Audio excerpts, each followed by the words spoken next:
What's up, everybody? Welcome to this loaded episode of the Man Cave Podcast, brought to you by our good friends from Hy-Vee and Toyson Ford. Dan Casper here with you as always, and when I say we've got a loaded podcast episode, man, we got a lot to talk about here. We've got a new first baseman, perhaps DH for the Milwaukee Brewers. We've got a new head coach for the Milwaukee Bucks. And now we're going to get a new defensive coordinator for the Packers. Yeah, a lot is going on right now. Brewers-wise, Rhys Hoskins coming over from the Phillies. He missed last year due to torn ACL he suffered in spring training, but he brings some power. He brings some pop to his bat. 2-year, $34 million deal. Being reported there's an opt-out after the first year. But Brewers, finally getting some power at that spot. Now, I think he might play, maybe it's close to a 50-50.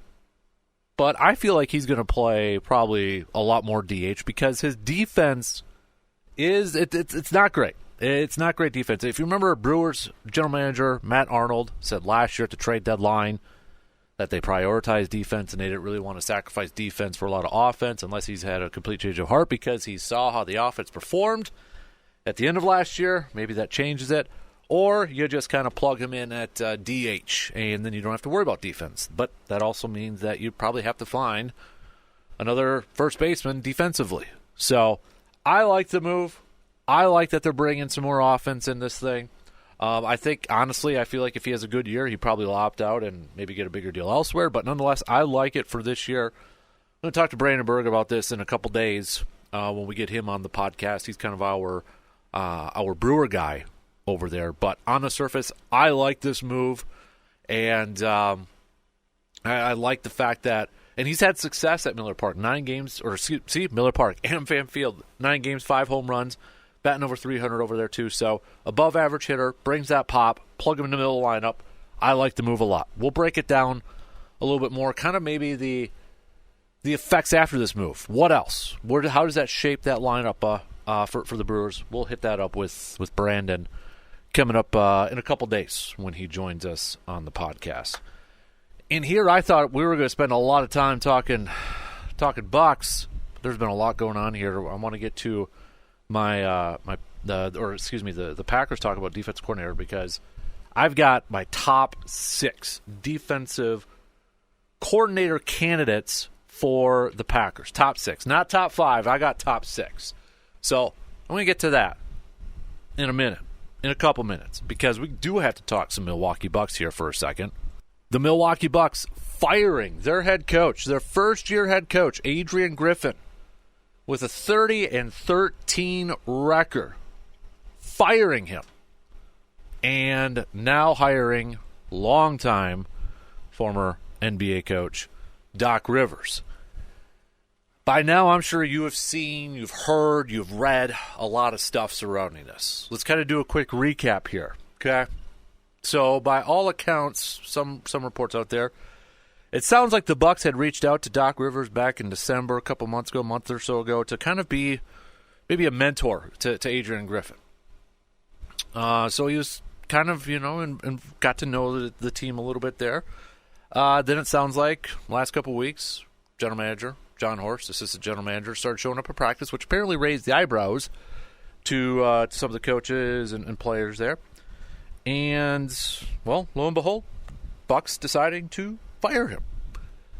And if you read ESPN.com, there's an article up there where John Horst believes Adrian Griffin will eventually be a very good NBA head coach. But with the timeline of the Bucks, to win a championship, with their championship timeline really hyper-focused to right now, they felt like they needed a coach that they believe can win now.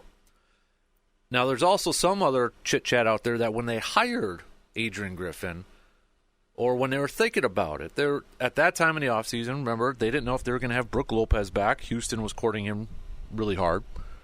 They didn't know about Chris Middleton. They didn't know about a Giannis extension. That all happened, or, the Brook Lopez deal, they got him back. Chris Middleton locked him up. But then they trade for Damian Lillard. And that kind of changed some things too. And then Giannis signs the extension. And there were some accounts out there saying that the Bucks may have thought about or kind of thought maybe this year was going to be a little bit of a step back. Because if they were going to lose like Brook Lopez and maybe not have Giannis sign an extension, et cetera, et cetera. And it kind of makes sense because when you go back to all the reports about Adrian Griffin, one of the positives or one of his endorsements was he's very good with young players, connecting with players, and developing young players. That kind of makes sense to make that hire if you think you're taking a step back and you have to play a lot of the younger players. Things change, though, when you bring Damian Lillard into the fold. It's win now. It's not win in a couple years, in a few years. It's win now. It should always be win now with Giannis, but it really spiked with that move. So, also, you had the reports that this was Giannis's guy. This was the guy that Giannis wanted. Now, to what extent? Was this the guy that he, highlighted before interviews, or was this just, based off the couple guys he was given, that was the one he chose over so-and-so? We may never know the true answer here. So a lot of factors in play, and obviously, we've heard the reports talk about frustration. We know the defense has really struggled this year. Maybe some cracks in the foundation, some frustration from the players after games because they feel like they're not playing their best, some miscommunication, philosophy differences and such. So the Bucks looked at this situation, I think, and they like, okay, yeah, we're 30-13. We're second place in Eastern Conference. But do we really feel like the way things are going that we can win a championship? And I feel like they answered that no, that they can't win this year, that they can't win next year with the way things are going right now. And that window to win is right now. So with that being said, Doc Rivers then comes in. Doc Rivers, ton of coaching experience. Orlando started off his career, then Boston where he won a championship, Clippers, then most recently the 76ers. Former Marquette dude coming back to Milwaukee.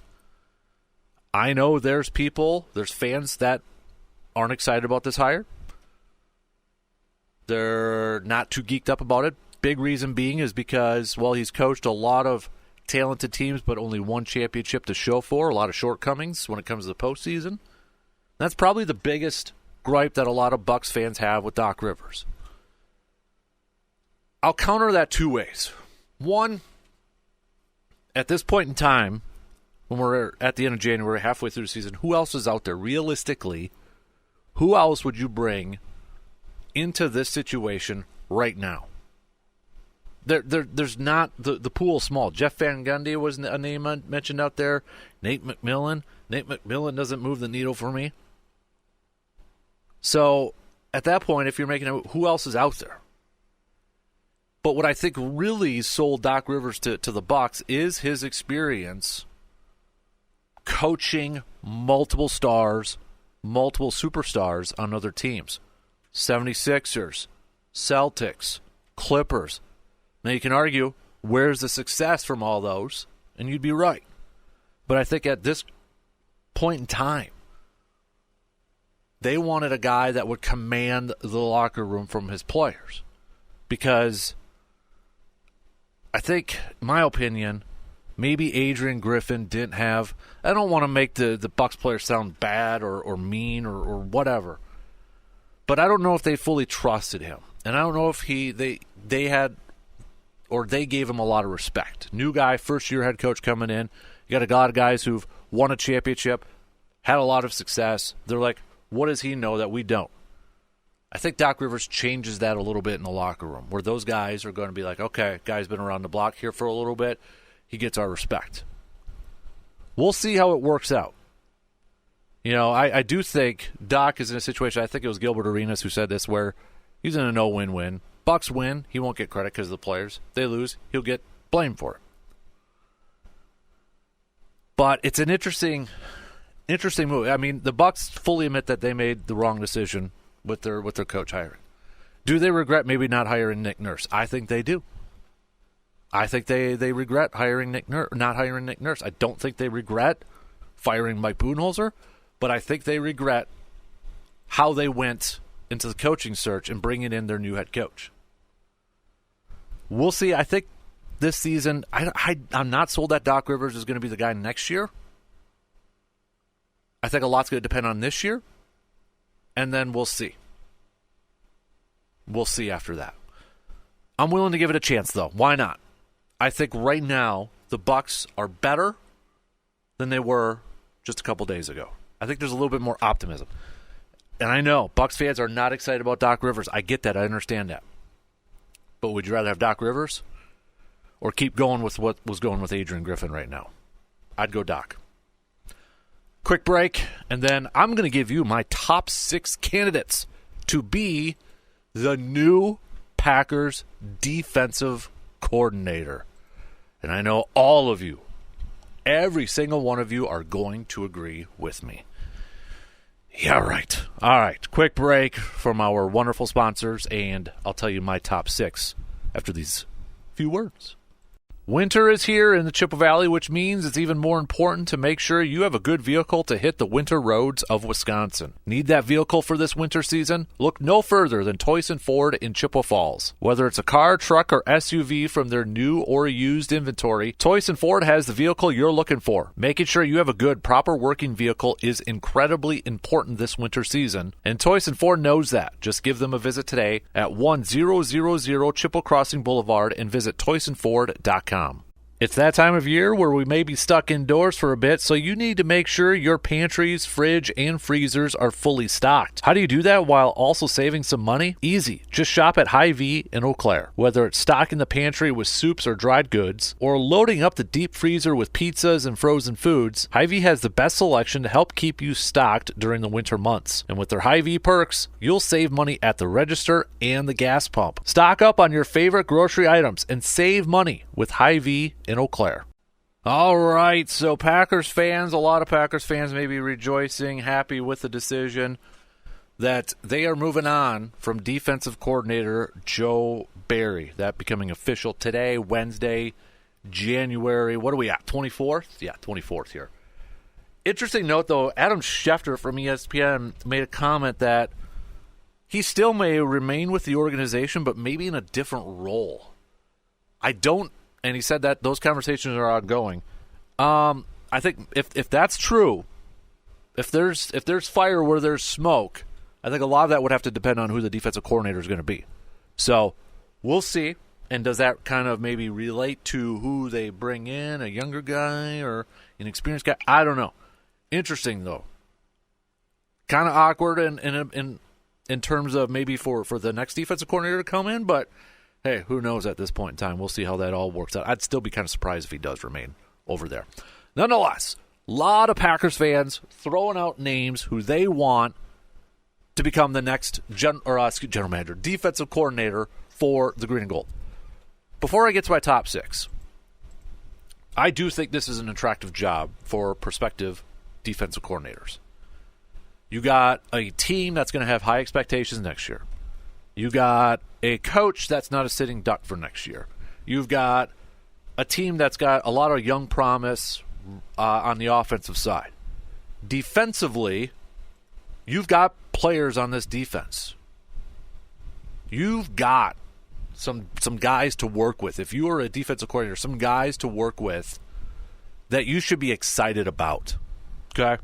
On every level. Kenny Clark, defensive lineman, Devontae Wyatt, the rookies Carl Brooks and Colby Wooden, Quay Walker, linebacker, Rashawn Gary, Jair Alexander in the secondary and such. So you've got some dudes, okay?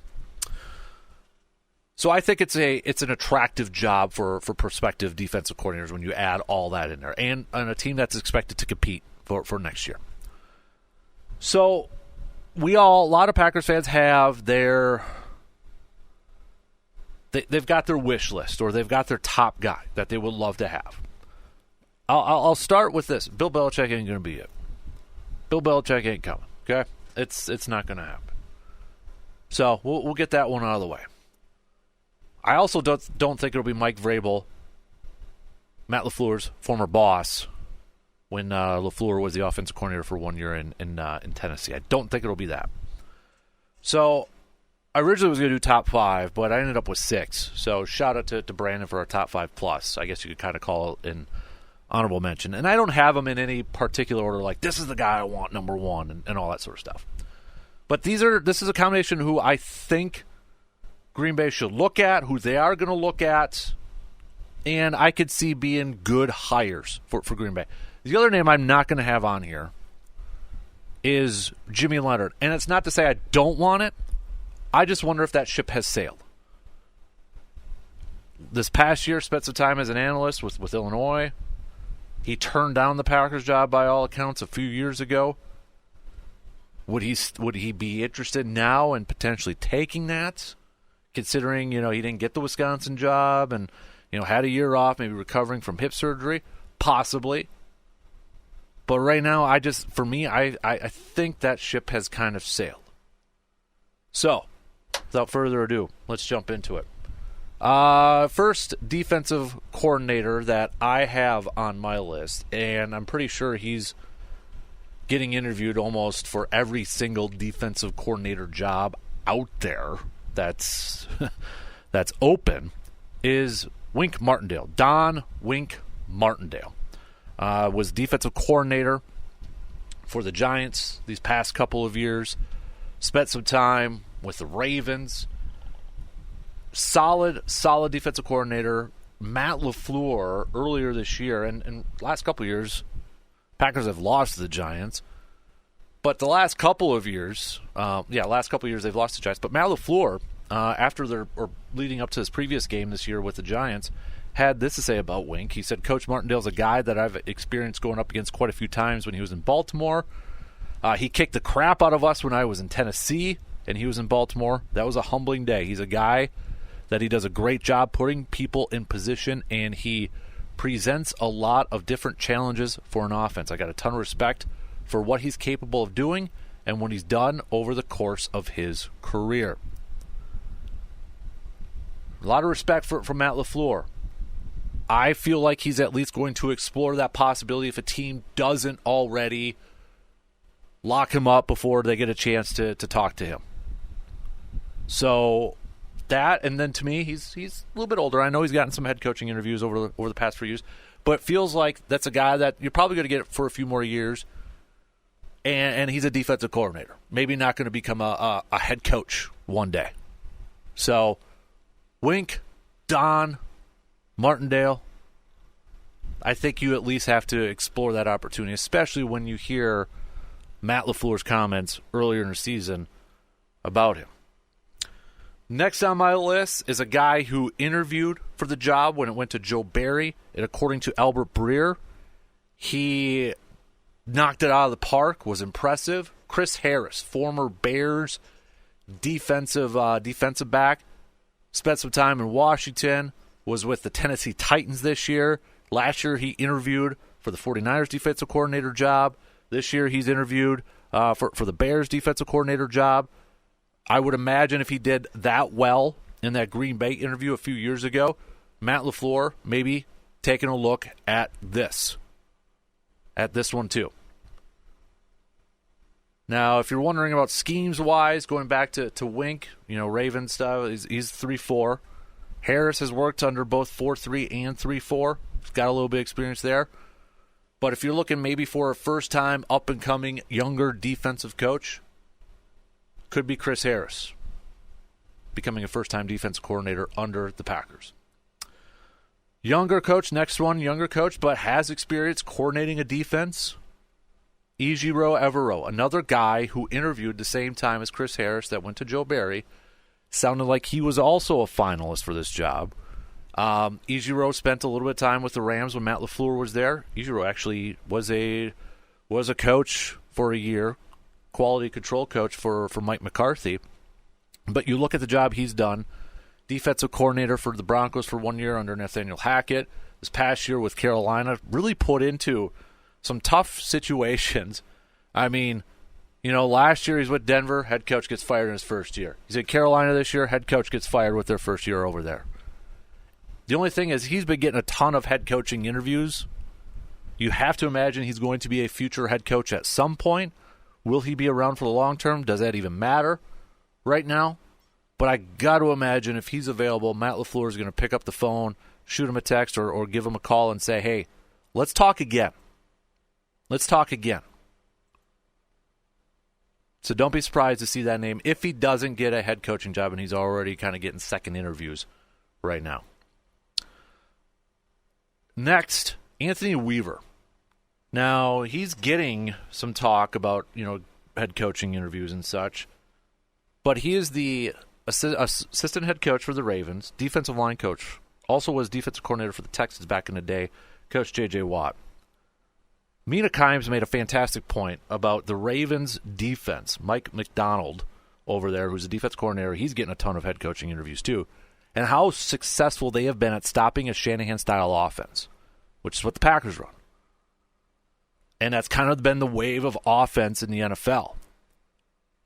If I'm a head coach and I see how well the Ravens' defense has been playing, not just against a Shanahan-style offense, but of all season long against a lot of different offenses, I'd want some of that. I definitely want some of that. And I think when you look at Anthony Weaver, a lot of experience in the NFL, a little bit with defensive coordinator down there with the Texans. Now he's with the Ravens, learning that style.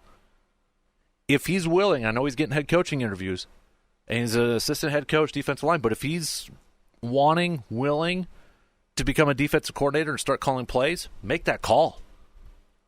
Make that call. Why not? And to kind of, I guess, feed off that one too, I'm going to stick with the Ravens and look at their defensive backs coach, Denard Wilson. Was with the Rams defensive backs coach, Jets defensive backs coach, also passing game coordinator, Eagles defensive backs coach, Eagles passing game coordinator, defensive backs coach with the Ravens this year. He may be ready. I mean, you look at those different styles of defenses that he's been under, especially like Philly and those couple of years, and now Baltimore this year. Getting familiar with this style of defense, again, a younger, up-and-coming coach would be a first-time defensive play caller. I think that's worth a shot. That's something to look into. I'd pick up the phone and give him a call and see what you got. I mean, you look at his track record, he's coached some really good secondaries. And what's one of the weakest parts of this Packers defense? Secondary. Yeah, they got Jair. Eric Stokes is the first round. Carrington Valentine. But the safety depth over there is a big question mark. But you look at the work he's done with Kyle Hamilton this year. C.J. Gardner-Johnson, James Bradbury in the past. Darius Slay. I think that would be an option as well. And then finally, number 6, again, no particular order. He's getting interviews for defensive coordinator jobs and head coaching jobs. And kind of like Ejiro, he could be blocked. But Patrick Graham. Patrick Graham was with the Packers under Mike McCarthy. Was run game coordinator, defensive line coach and such. Was a long time with the Patriots and such, and then again got to be a defensive coordinator with the Giants under Joe Judge, and then he's with the Raiders these past couple of years. I do wonder if he's going to stick with the Raiders with Antonio Pierce getting the head coaching job. I wonder if he just sticks with Patrick Graham. Patrick Graham's a good defensive coordinator, but does he stay with Graham? Familiarity, coached under him, right? He coached under him when he was a position coach for the Raiders. So I kind of put him at number 6 because I don't know if he would be available. Of all these guys, I feel like he would less likely be available. But you can't argue with the results that he's had out there. Players respect him. Players like him. Success as a defensive coordinator. Experience as a defensive coordinator. If he's available, I think he's at least worth a phone call to bring in for an interview. I mean, look at the work he was doing with Max Crosby with the Raiders. I think we would all love to see that with Rashawn Gary. With Rashawn Gary being that type of player that Max Crosby is with the Raiders. So those are my 6. Again, it's a combination of who I think they should look at. I shouldn't say it's a combination. It's mostly who I think they should look at. I'm not opposed to other coaches out there. I'm not opposed to bringing in Jim Leonhard for an interview. But I think these are the 6 that they're going to target. In my opinion, I think these are the 6 that they're going to look at. They're going to interview more guys. You have to. But I think this is a job that's going to be very attractive for multiple reasons. But this is a huge hire for Matt LaFleur, perhaps his biggest decision yet of his head coaching career. He's got to get this. This team has invested too much on the defensive side to not be a consistently good unit. Expectations are going to be high next year for this team. You've got to get this defensive coordinator hire right. And it might be a little bit of a risky pick, too. I feel like maybe the Joe Barry pick, looking back at it, maybe a little bit of a too safe of a pick. Maybe not taking a risk on a guy like Ejiro because, well, he wasn't a play caller. Kind of went with a little bit of a safer pick. You got to nail this one. Got to nail it. Who do you want the Packers to get at defensive coordinator? Hit me up. Let me know. All right. That's going to do it for this episode of the Man Cave Podcast. Brought to you by Hy-Vee and Toyson Ford. Appreciate you tuning in. We'll have more about Doc Rivers and the Packers search for a defensive coordinator. All that in the coming days, and definitely more Brewers chat when we get Brandon on here too. So be a friend. Tell a friend about the Man Cave Podcast. Follow, subscribe. Reminder, we're on YouTube now too, so go check it out over there. We'll love a 5-star rating and a positive review, though, so others can find the podcast. Until next time, I'm Dan Casper. I'll talk to you on the next episode of the Man Cave Podcast.